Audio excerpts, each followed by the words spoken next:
दोस्तों मेरे channel Shashi classes में आप सबका स्वागत है। मैं अपर्णा पांडे आज आपको हिंदी वर्णमाला के बारे में बताऊंगी। तो चलिए मैं वीडियो स्टार्ट करती हूँ और आप पूरा वीडियो ज़रूर देखिएगा। और अगर आपको मेरा वीडियो अच्छा लगे तो लाइक एंड सब्सक्राइब करना ना भूलें। चलिए मैं स्टार्ट करती हूँ। सबसे पहले अल्फ़ाबेट्स में हमारे हिंदी अल्फ़ाबेट्स में क्या आते हैं?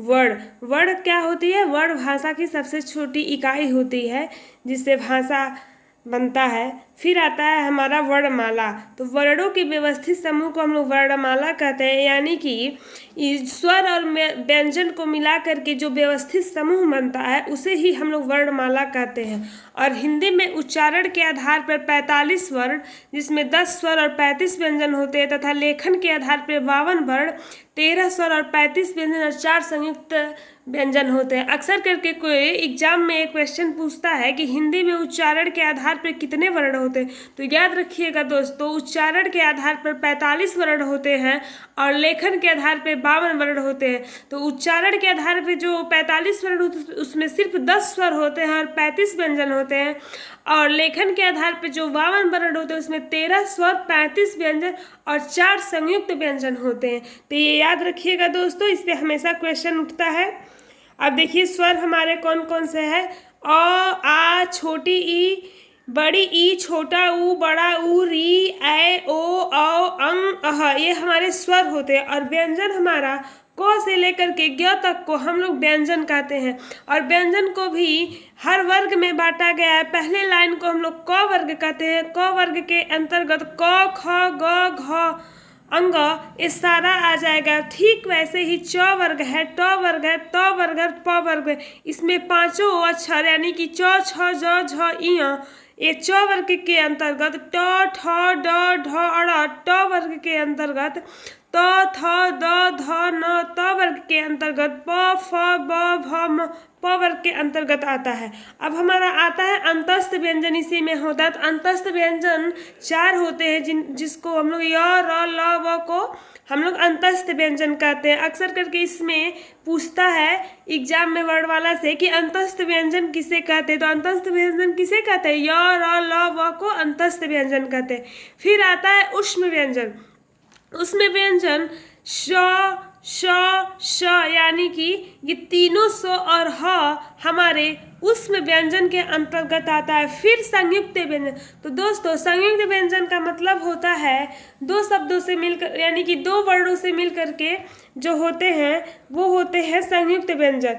तो देखिए छ जो है वो क और श से बना है, त्र जो है त और र से बना है, ज्ञ जो होता है ज और इ से बना होता है, और स्र जो होता है स और र से बनकर बना होता है। और ये किसके अंतर्गत आते हैं? संयुक्त व्यंजन के अंतर्गत आता है। देखिए मैंने आगे यहाँ पर लिख दिया है कि लेखन के आधार पर हिंदी में वर्णों की कुल संख्या 52 होती है। चलिए अब आगे चलते हैं। अब हम स्टार्ट करते हैं वर्णमाला के भाग। पहले वॉवेल को। तो वॉवेल देखिए कितने होते हैं, स्वर कितने होते हैं और इसकी कैसे क्लासिफिकेशन किया गया है। देखिए स्वतंत्र रूप से बोले जाने वाले वर्ण कहलाते, स्वतंत्र रूप से बोले जाने वाले वर्ण स्वर कहलाते हैं, यानी कि बिना किसी और सहायता से जो स्वतंत्र रूप से बोले जाए वो क्या कहलाते हैं? स्वर कहलाते हैं।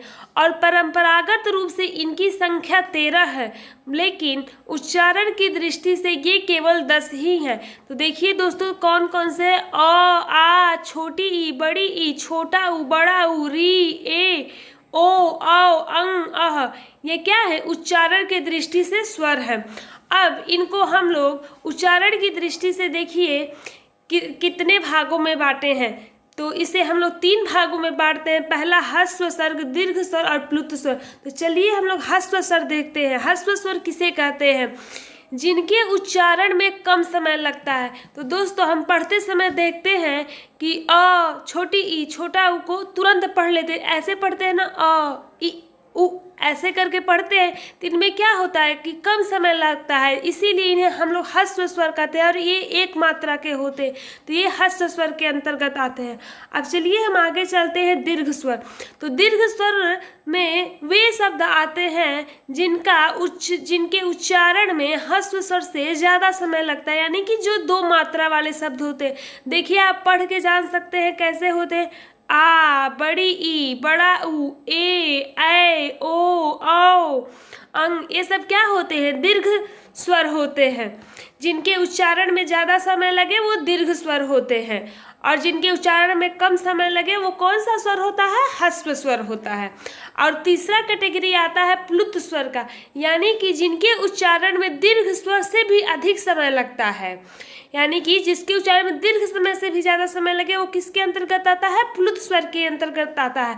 और इसका अक्सर करके नाटकों और के संवादों में प्रयोग किया जाता है, जैसे कि राम, इसमें देखने में भी इसको बोलने में देखिए कितना ज़्यादा टाइम लग रहा है, इसीलिए प्लुत स्वर के अंतर्गत आता है। चलिए हम अब आगे चलते हैं और इसके दूसरे भाग में वर्णमाला के दूसरे भाग में हम लोग पढ़ते हैं व्यंजन। सबसे पहले देखिए, व्यंजन जो होते हैं वो स्वतंत्र नहीं होते हैं, यानी कि वे वर्ड जो स्वर की सहायता से बोले जाते हैं, स्वर की सहायता से बोले जाने वाले वर्ड व्यंजन कहलाते हैं। मुख्यतः व्यंजनों की संख्या 33 मानी जाती है, लेकिन द्विगुण व्यंजन ड और ढ को जोड़ देने पर यह 35 हो जाती है। तो दोस्तों याद रखिएगा, मुख्यतः व्यंजनों की संख्या 33 होती है, लेकिन द्विगुण व्यंजन 2 होते हैं, ड और ढ, इसको जोड़ देने पे इनकी संख्या 35 हो जाती है। और ये भी याद रखिएगा कि ये स्वतंत्र नहीं होते, ये स्वर की सहायता से बोले जाते हैं। और स्वर क्या होता है? स्वर बिना किसी की सहायता से बोले तो वो स्वतंत्र होते हैं, लेकिन व्यंजन स्वतंत्र नहीं होता है। तो ये दोनों में डिफरेंस याद रखिएगा दोस्तों। चलिए हम व्यंजनों का वर्गीकरण पढ़ते हैं कैसे हुआ है। सबसे पहले होते हैं स्पर्श व्यंजन, यानी कि बोलते समय जिसका स्पर्श हो उसे हम लोग स्पर्श व्यंजन करते हैं। जिन व्यंजनों का उच्चारण करते समय हवा फेफड़ों से निकलते हुए मुंह के किसी विशेष स्थान, कंठ, तालु, मूर्धा, दांत या ओठ से होते हुए आए, उसे हम लोग स्पर्श व्यंजन करते हैं। यानी कि स्पर्श व्यंजन कौन, पहले जान जाइए, स्पर्श व्यंजन 5 होते हैं। कंठ होते हैं, ताल होते हैं, मूर्धा होते हैं, दांत होते हैं, ओठ होते हैं। अब इसको मैं बताती हूँ कैसे आपको पता करना है।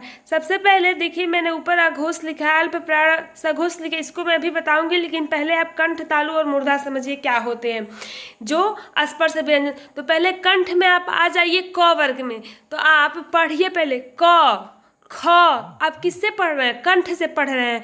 आप अपना देखिए कैसे पढ़ रहे हैं, क, ख, ग, घ, अंग। इसमें देखिए किसी और चीज का यूज नहीं हो रहा है, सिर्फ किसका यूज हो रहा है? कंठ का। क बोलने में सिर्फ कंठ का यूज हो रहा है, इसीलिए किसके अंतर्गत आ जाएगा? कंठ के अंतर्गत आ जाएगा।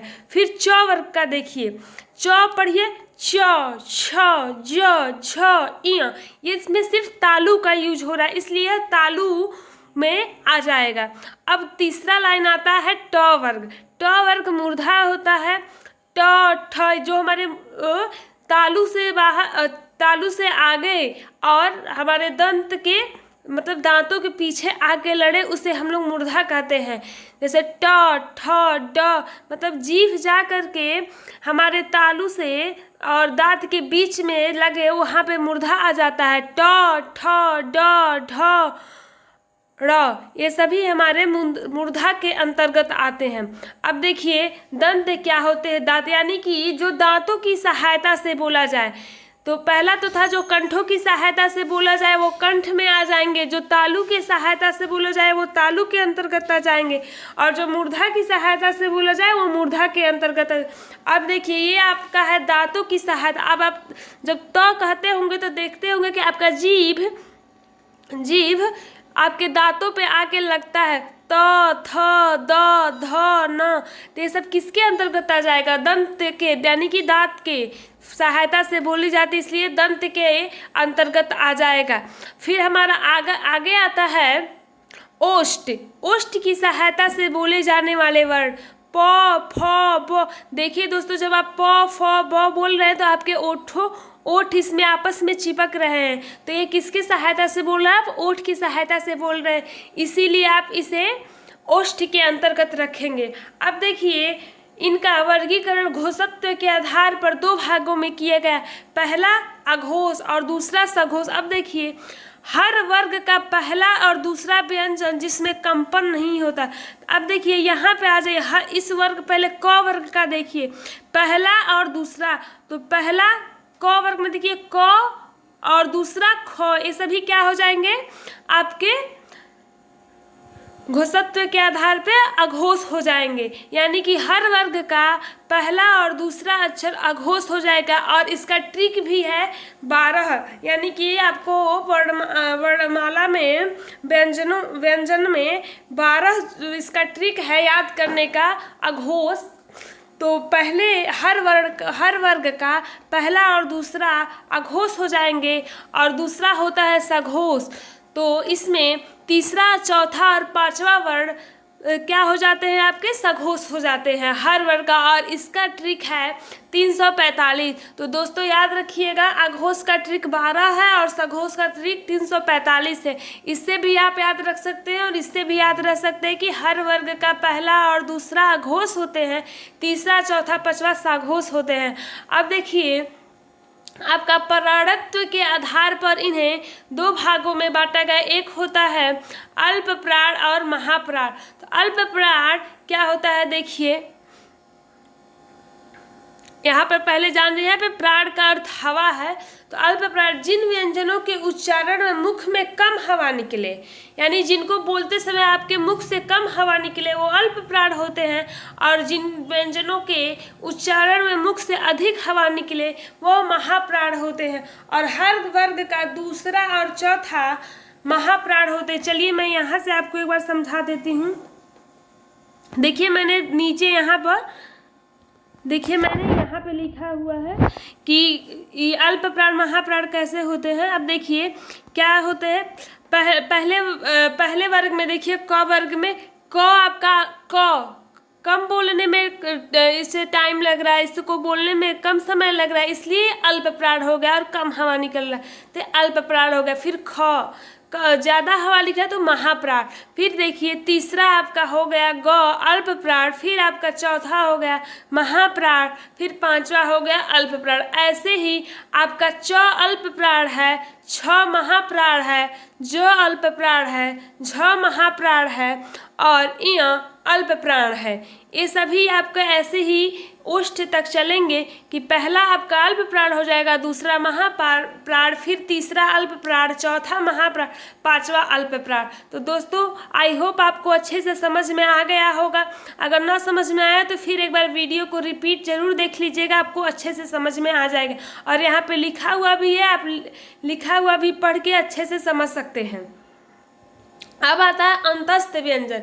अंतस्थ व्यंजन वो व्यंजन होते हैं जो किसी स्वर और व्यंजन के बीच में होते हैं, यानी कि आप बोल करके देखते य र ल, यानी कि अंदर से जिसका आवाज़ आए। ये ट्रिक है इसको पता करने का कि आप बोलेंगे तो अंदर से ही, इसका मतलब गले के अंदर से ही आवाज़ आएगा। तो देखिए अंतस्थ व्यंजन इसीलिए इसे कहते, पढ़ के देख सकते हैं य र ल व, ये सभी अंतस्थ व्यंजन है। और अंतस्थ व्यंजन की संख्या 4 होती है। अब तीसरा है उष्म व्यंजन। तो जिसको बोलते समय उष्मा निकले, घर्षण हो या वायु का घर्षण होते हुए जो आप बोलते हैं तो उसमें थोड़ा सा घर्षण उत्पन्न हो वायु का, वहाँ पे होते हैं उष्म व्यंजन। उष्म व्यंजन की भी संख्या 4 होती है। श श ये यानी कि तालव्य स, मूर्धन्य स और दंत स और ह को क्या कहते हैं हम लोग, उष्म व्यंजन कहते हैं। अब देखिए चौथा है आपका संयुक्त व्यंजन। जैसा कि मैंने ऊपर भी बताया था, संयुक्त व्यंजन का मतलब होता है जो 2 शब्दों से मिलकर बना होते हैं। संयुक्त व्यंजन छ, त्र, ज्ञ और श्र है। अब देखिए मैं यहाँ पे एक बार फिर से आपको रिपीटेड करने के लिए कुछ और भी चीज़ें हैं जिसे मैं बता देती हूँ, तो आप लोग इसे ध्यान से देखिएगा वर्गों का कैसे उच्चारण किया गया है व्यंजनों का। स्पर्श व्यंजन में आपके क्या क्या आते हैं देखिए। स्पर्श व्यंजन में आपका क, ख, ग, घ, ट, ठ, ड, ढ, त, थ, न, ध, प, फ, ब, भ, म, ये आपका स्पर्श व्यंजन तो होता है। तो इसलिए आप याद रखिएगा। और इसका लास्ट वाला सब भी मैं बता रही हूँ कहाँ चला गया है।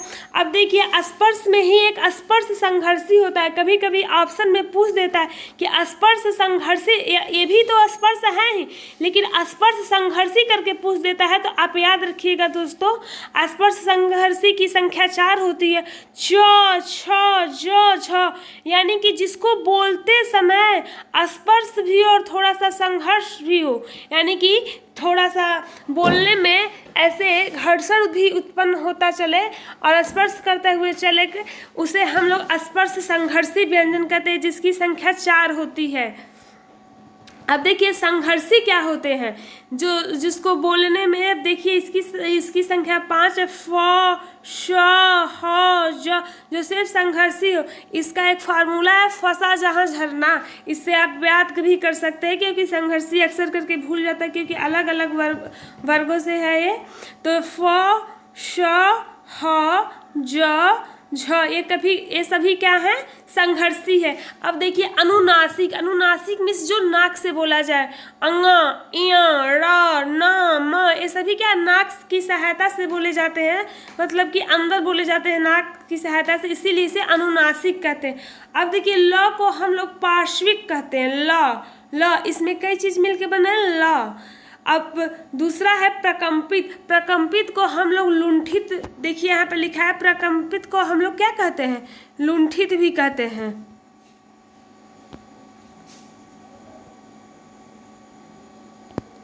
एक सेकेंड दोस्तों बताती हूँ आपको। यहाँ पे आप देख सकते हैं कि प्रकंपित को हम लोग लुंठित कहते हैं। यहाँ पे लू आधा ड़ और ठ त है। तो यहाँ पे देख सकते हैं प्रकंपित या लुंठित हम लोग र को कहते हैं।